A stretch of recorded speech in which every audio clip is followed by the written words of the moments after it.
If you want to know about strength, you just gotta get to it. We fighting fools are all getting to it on the streets.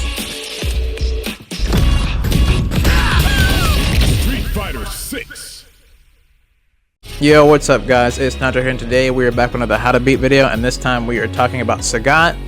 Now, I wanted to wait a little bit to get a good feel of how Sagat was going to play in this game, so that's why I didn't make a video immediately, because I'm like, oh, I don't know anything, that would be kind of fake of me. So I wanted to wait a second to feel him out and so everybody can get like a good picture of what type of person he is right now, so that's why I waited a bit. So yeah, so what type of character do I think Sagat is, for instance?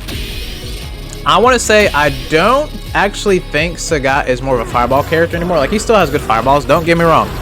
These are good, but obviously since for instance, they put this all on one button, because the lows used to be the kick, quarter circle kick, but obviously they simplified the knee to not being an uppercut motion, so they changed a few things here.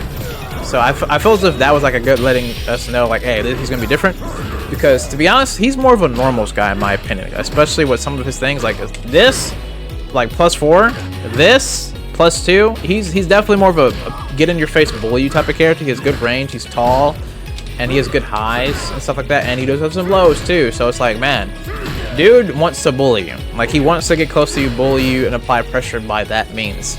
Also, his Tiger Knee game is really good. Like, Tiger Knee this is probably the best version of Tiger Knee. So I feel as if he's definitely more of a character to get in your face and bully you, especially with these Gen Ride kick things. That's all this is. This is just Gen Ride. So I feel as if he's more of a normal close range character. Tiger Knee to apply pressure, buttons that are good to bully you, and then if you overstep your bounds and he gets a good punish in, uppercut, a lot of health. So that's the type of character I feel as if he is. If you disagree, let me know down below what type of character you think he is, but I think this is what he's kind of at right now. Like, he doesn't play like Street Fighter. Well, he plays similar to Street Fighter 5, but not Street Fighter 4. I think I would have to say, like, 2 obviously more of a zoner, and then Tiger Knee uppercut. But this game he's very, very different, like extremely different, which I think is kind of cool, because I think most people want to use him now because he's a little bit less of a zoner. But yeah, that's my thoughts. Now, where would I put him in the tier list or something like that? Hard to say because it's early, but I think he's good. I don't think he's a bad character or an amazing top tier, top 5 character. I think he's good right now. I think he's good because we still need a bit more time. Granted, Punk did just win a tournament with him, and he didn't even really know everything about him, so I don't know. That could say a lot. I don't know. Maybe he's top 5 or something, top 10. I don't know. But right now, I think he's just somewhere in the middle, at least personally to me. But yeah.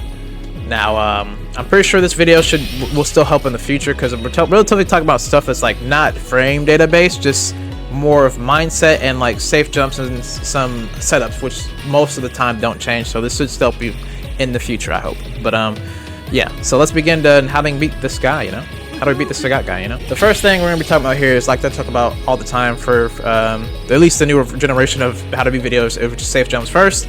So safe jumps. How do you deal with safe jumps, and like what order his safe jumps? I have 3 to show you, and these are the ones that I know of. So this one here, really simple. It is +42, so it automatically is a safe jump. If you're 42, 43, 44, safe jump. 41, not a safe jump, you can punish it. So here is what you can do about this situation here. Or actually, no, this is what you can't do. You can't jab. I did light here. It's not going to work. You can't do your 4-frame jab. None of that stuff's going to work. He's safe. You'll get punished, and he can combo you. You cannot level 2, level 1, level 3. Can't uppercut. None of that work because he is safe. So what can you do? And especially if you're level 2, level 3, level 1, dude, you're gonna get you're done. You're cooked. He'll do the best combo he can. The best thing you can do, in my opinion, that I always say, is to perfect parry. Because if you perfect parry, you get a good chance to either A, throw them back into the corner, or B, he techs the throw and you get a little bit of room to think on what you can do next. You'll still be in the corner, but you get time to think of what you can do. So that's my recommendation. Kind of returns you a bit back to neutral. So I think that's the best outcome here, is to go for the perfect parry if you can. If you don't know the perfect parry, baby, it's time to learn, my boy. Because I think it's a very important thing, especially for safe jumps. Because you don't want to get a regular parry, because the bottom is his frame data. He'll be +11, so you don't want that. You want to go for the perfect parry. Here is another safe jump that he has as well. Now this one is really simple to do, because all he needs to do is to get the heavy Tiger Knee. And the same rules apply. It is +42, and the same thing happens, you cannot press any button or anything like that. You just want to go for the perfect parry. So it's 42 as well. So perfect parry. Now this one's a bit more interesting. So this, honestly, this low key might help out Sagat players. But just to show you before we continue here, if he just does heavy, he is getting a safe jump, I believe. Oh no, actually no, I'm tripping. I'm thinking of something else because I saw it somewhere else. And I'm like, wait, that's not safe because it's 41. So just for reference here, if someone does a 41 on you, like a tiger knee, heavy tiger knee, that's 41. That is that's not a safe jump because you can punish them because you're gonna be fast enough. So I thought I should mention that then as well then, because I'm like, wait, that's not a safe jump. I remember now. Okay, so the next safe jump here. It's a bit interesting. This honestly might help us as Sagat players. So if you're a Sagat player, you might have just got fed. If not, well then this will help you to warn you like, man, this is a safe. This is kind of crazy. So this one is this. This is pretty diabolical. Boom, blam, bam, bam. Safe jump, and you're already in the corner. This is a safe jump because I'm gonna have him stop on the jump to let you know. Boom, boom, boom. 42. And you're at the corner. So this is a deadly safe jump here. And he barely reaches you enough just to get the elbow off to make it, like, you know, hit you. Same rules apply here. Now, as you see for the range there, he can, you can't really do anything. You can perfect parry and get a bit of range. He'll be a little bit of, he can, like, whoever presses a button, you know, it'll reach. But he can't do anything super crazy, you know what I'm saying? So you don't want to press a button in that one, I'll say, unless you're in the corner, because, like, we'll say for instance here, because this is a corner carry combo, so if he does it like right here, then you can, you know, go for a grab or something like that, because you're in the corner, like you're right next to him, then you could probably grab him. I wasn't ready to honestly perfect parry that time, but what I was saying still stands, essentially. Like, you're in the corner, you can grab him for sure. Right here, as you see. So, yeah. Very deadly safe jump. It's very interesting. But he can do this anywhere, and it will be a safe jump. And if you're not careful enough and you don't know about the grab thing, you'll get punished heavily. Because you're like, I grabbed him, but actually, no, he's too far away. So, watch out for that. So that's pretty much what when it comes to safe jumps. Moving on to the next thing. Okay, so the next thing I want to talk about here is actually going to be a bit of stuff that I think most people know, but not everybody does, which is that, for one, his highs here, this high right here, this thing is a monster. As you see, if it on hit it's +7, at least for this season. On block it is +4, at least on this season, which is pretty strong. I don't think they're gonna nerf it because it has a way to beat it. This thing is a deadly move. It's high, but since it is a high, oh, I did that with safe jump, it'll be alright. You can duck it. You can duck this bad boy, and that means you also can punish it. So that is good news, and this thing is far. So do not, if you see this, do not be afraid to duck it, and then show them who you are. You know what I'm saying? So that is a good thing to do here for the situation. Is just duck it. You want to be honestly ducking most of the time for Sagat, but not really, and I'm gonna show you why a little bit. So there's also high shots as well. Oh wait, I see how I messed that up. Okay, never mind. But the high shots here are also high, so you can duck these as well. The important thing to know about this, if he does the medium version, which is slower, he can't throw another one out until it's off the screen. So it'll give him time to probably either press a button or just do something different. But you can get closer to him when this happens. But yeah, same rules apply. If it's closer to you, you can punish it and, you know, do something to it. But if not, you're gonna have to get closer to him because, you know, that's what you want to do. Now, obviously, you could mix it up and do this into low, but again, it has to hit you because you can't, you know, throw another fireball until it hits you, as you see. So, you know, that's the important thing to know about that. But also, why it's kind of a bit hard here to not always go for low, like block low, because of one simple thing. His Tiger Knee. If you block with a Tiger Knee, he gets automatically the perfect range for it, and he'll be +4 in your face. Or just at least be plus something. He'll have frame advantage is what I'm saying. I don't think they're not taking that away from him. That's his whole gimmick, I feel as if, at least for this Sagat. So you want to be careful. If you see a Tiger Knee, either A, don't do that. Okay, actually, hold on. Either A, perfect parry it, punish him, because you can. I feel as if this is easier to perfect parry, honestly. Like, I know it's a multi-hit, but that's if you're really close. But I would go for the perfect parry. But then again, you know, he's plus on that, so maybe you can either press a button, perfect parry, level 1, level 2, level 3, something like that. if perfect parry is too hard, I just thought about it for a second. That might be a little hard for certain people, but you can. I would really recommend doing this, honestly. But you can uppercut it, EXDP it, drive impact it. It's only 2 hits, so you have a lot of leeway to work here. Just press a button on it if you see this happening. But more than likely, they'll probably do this on like a meaty setup, if anything. But we'll talk about meaties later and setups later. But definitely, if someone just throws out on you like a heavy, throw a button out, bro. Don't be afraid. Don't be afraid. Drive impact if you think you can't do anything crazy. Level 1, level 2 them. You don't have to be afraid of this thing, okay? Because if you do let this happen to you, especially if you're crouching, you messed up. Like, you legitimately messed up, so you don't want to be blocking this low, for sure. Even on close. So, and you can't also press a button if it's close. Like, as soon as you messed up, if it hits you the first time, you're locked in.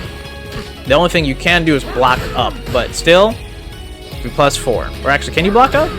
No, you can't. Yeah, you can't, actually. Yeah, you're done for. It looked like I was moving up, but no.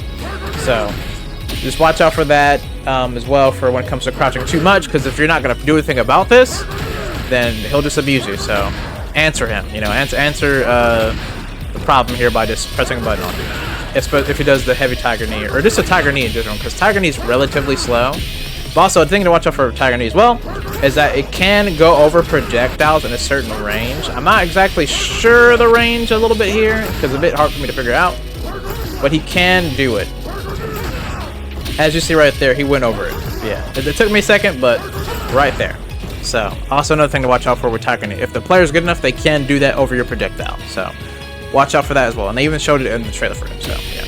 That is pretty much it when it comes to, I guess, relatively just talking about a few normals and, you know, fireballs and the tiger knee. So that was kind of a dribble jabber of like a little bit everything there. So I hope that helped for sure.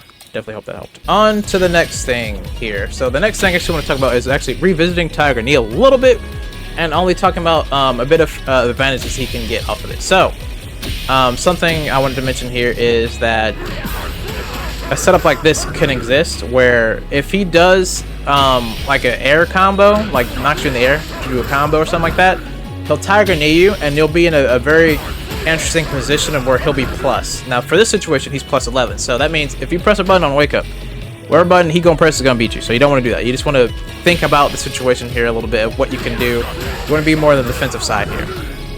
So if he tries to apply pressure by doing like medium punch, I believe at least this season that's plus. So you want to be careful of decision making here. Just be in the defensive and wait until he messes up. Obviously wait for be careful for grab too. But you just want to be careful here. Obviously don't parry immediately up because he has enough frame data to say okay, then just grab you or something, you know. So you just want to be a bit more on the defensive side here because this entire situation, for example, too, to let you know how much he can get off of other possibilities is hold on, let me show you here the frame data here of not even me doing the knee. He is +61, so there's a lot of other things he could potentially do technically instead of knee, like maybe drive rush, and if he wanted to and do something else like maybe a meaty setup or something. So there's plenty of ways he can go about the whole situation. And see, for instance, he's +28, so you just want to be on the defensive for this situation. Just wait it out, see what he does. Be prepared to press X and square, whatever button you have for grab or something like that, you know. Just be prepared for being defensive player and wait until you see an opening. Once you get that opening, you're free to do whatever you want, you know. So it's kind of just a be patient type of thing. I just want to talk about that because first off, that would have been important. Okay, so the next and final thing I actually want to talk about here is going to be some setups and meaty setups that he has that are pretty nefariously diabolical, but there's some stuff you can do about them. So it's technically going to help out Sagat players, but also help out you, so don't worry. You know, I'm here to help you out. You know, people want to beat him up. So first thing we have here is something that Ryu technically has, but it's very different. It's very interesting. So here's how it works. As you see there, he does heavy tiger shot after. No, he does. What is it? Crouching light cake into heavy tiger shot. Or I think maybe that's medium. I can't remember. I think it's medium. So this allows him to be +10 on your wake up. Now, here's the things that you want to know real fast. One, you cannot crouching block it because you're automatically. I mean, you can't crouch it because it's a high fireball. It won't let you. Like that's not gonna work. You have to actually block it. So it doesn't matter if you block low or high. It forces you to block it. So you can't just duck it, which is diabolical.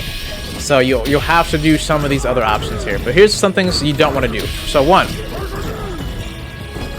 you don't want to go for a DP. So I'm gonna do Luke's 5-frame DP. I got punished. He's plus 12. He's going to beat me down. I'm going to do here drive impact. Oh, I messed it up for some reason. I don't know why it didn't come out.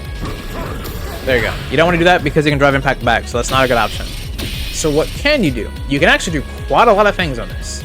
So for one, if you're feeling bold, you could try to perfect parry the backfire, but I don't know why you would, because it'll still be in your face, so I wouldn't recommend this. But you can, just to look cool, I guess. Like, oh, I'm a threat. You could, in my opinion, do this is the best option here. Like, for being real, just through crouching like punch. It actually beats it. Like, it's 4-frame. It actually beats it outright. You don't have to worry about the fireball here, and then you can get a punish. So do your 4-framer, you'll be okay. Or if you want, EXDP it. Why not? Or drive reverse off the ground. Or one of my favorites, level 2. Or all-time favorite of the game, level 3. Hit him with the trace, because that works too. Now, why did I skip level 1? Well, for one, you're not predictable invincible, so it won't work. This is something you don't want to do. You don't want to strike invincible, at least for certain characters. You know, so you don't want to do this because it'll be a punish counter. There'll be plus 14. Then you're really gonna get it. So don't do that either. So it's a very interesting setup here, but it's really easy to deal with here. So if someone does this to you, just do a 4-framer. You're out of the situation. So it's not the scariest thing that's not the scariest thing in the world here if you know what to do. But if you don't, you're like, man, he's plus in my face. If I press a button, he'll hit me. I'm dead. So you have options here what to deal with him. So yeah. Now, the next one here is this. This one's really simplistic, and he can do it in the mid-screen. This is a bit of a knee setup here with heavy. So, remember how I said the answer to the knee before? Same rules essentially apply here, but you can't really press a button on wake up because it's a meaty setup. So, what do? You drive reversal. That's what you do. You do your DP. Everybody has a drive reversal on the ground. EXDP if you want to, but if you're a character like Zangief or whatever, or something like that don't have a DP, drive reversal. That is also a solid option. You can also go for the perfect parry as well, if that's what you want to do. But again, it's a bit hard, like I mentioned before when I showed the knee again. But I recommend, honestly, going for uppercut of sorts. And also, you do get a punish if you perfect parry this. But recommend that. Level 1, level 2. It's not a projectile. That stuff like that works, depending on your level 1 and 2, because for instance for Ed Rashid, this is a boss, so they don't get any invincibility frames. But, or not ball, but like projectile. So, these are the best options you can do from this. I don't recommend DI. I don't think DI works, if I remember correctly, because he can DI back, I believe. Yeah, he can DI back for sure, or just level 3 if you wanted to. So, you don't want to do that, so don't drive impact back. Either perfect pairing, EXDP or drive reversal if you don't have an EXDP, level 1, level 2, level 3, depending on your character or what they have. That's the best option for this situation. So this is not super scary to deal with for a meaty setup, because you have definitely a lot of options. Just don't press a button, like a default button on wake up, because it won't work. 4-framers will not work in this. You will be crushed. So don't do that. Now next we have here is this one. This one is a bit similar to the first one I showed with the fireball, but it's really simple. So this one, he'll be even, and this isn't necessarily too bad, so it could be anybody's turn, but if you do press a button on hit, he'll be plus 7, then he can get it confirmed and beat you down, so you don't want to press any buttons like this. Now, what about drive impact, you say? Well, let's find out what you can do. Yeah, let's find out. He'll drive impact you back. As you see there, he has enough time to do it. I set him to block because, you know, what you know, that's what I normally do, but he can DI back. You don't want to do that. What about perk pairing? Perfect pairing is actually a good solution to do, actually. Since he's even, you get a punish on him. You absolutely get to punish him. So this is a definitely good option here as well, if you're feeling froggy. Now what about doing a EXDP? Absolutely, because he's mid button press, so that means you can also hit him with such things. So I'm about to do it right now. If I don't know why I'm messing up. I'm sorry. Forgive me. There you go. EXDP here. You also could drive reversal off the ground too, if you don't have that. Or one of my favorites, bro. Level 1, level 2, level 3. All these options here work for these setups here too, as well. So do not be afraid to use these tools here. Most characters, not most, all of them, everybody has level 1, level 2, level 3. It'd be crazy one day, like a character doesn't have that, and they have like just crazy combos. That'd be insanely crazy. I don't think they would do it though. They have to make them flash the same way. But like I said, level 1, level 2, level 3 works. Sure, I always show off Zangief because like grappler players like, what about my character? I got you. Just to say like, hey, this works for your character too. So if you don't have a DP, there you go. Remember, you have this option. Do not be afraid to use it. This is still about. This is your EXDP. This is the best way you got here. And even still, you could do this too. Perfect parry, go for a grab. Not the best damage in the world, but you know, still pretty good. Or again, you could, I don't know, level 3 him. Big punish, bosh! Get up, waste man. Ooh! Bagoosh! So you have options, okay? Everybody has here in their time roster. I'm not gonna show everybody, but you know, there's things you can do to everybody. That's what I'm saying, okay? For the whole situation of setups. But yeah, that is pretty much it of my how to beat Sagat video. Now maybe I could have added more tech to this video, but I didn't want to make it necessarily super duper long or whatever, because I don't know everything. And I don't want to get anything wrong. Now, if there's a chance that I did get some stuff wrong, please let me know down below, because maybe it's a possibility I might have, you know, messed up a little bit of the math here when it comes to the frame data, because, you know, frame data is a little bit hard. But I don't know. But either way, like I said, let me know if I missed anything, or should have mentioned something. If you like the video, like it. If you want to subscribe, I would appreciate it, because I'm going to keep making more videos, because I like it. It's pretty fun. And I hope you guys have a great day, a great night, a great noon, or whatever time zone you guys live at, man. And I will see you guys in the next video.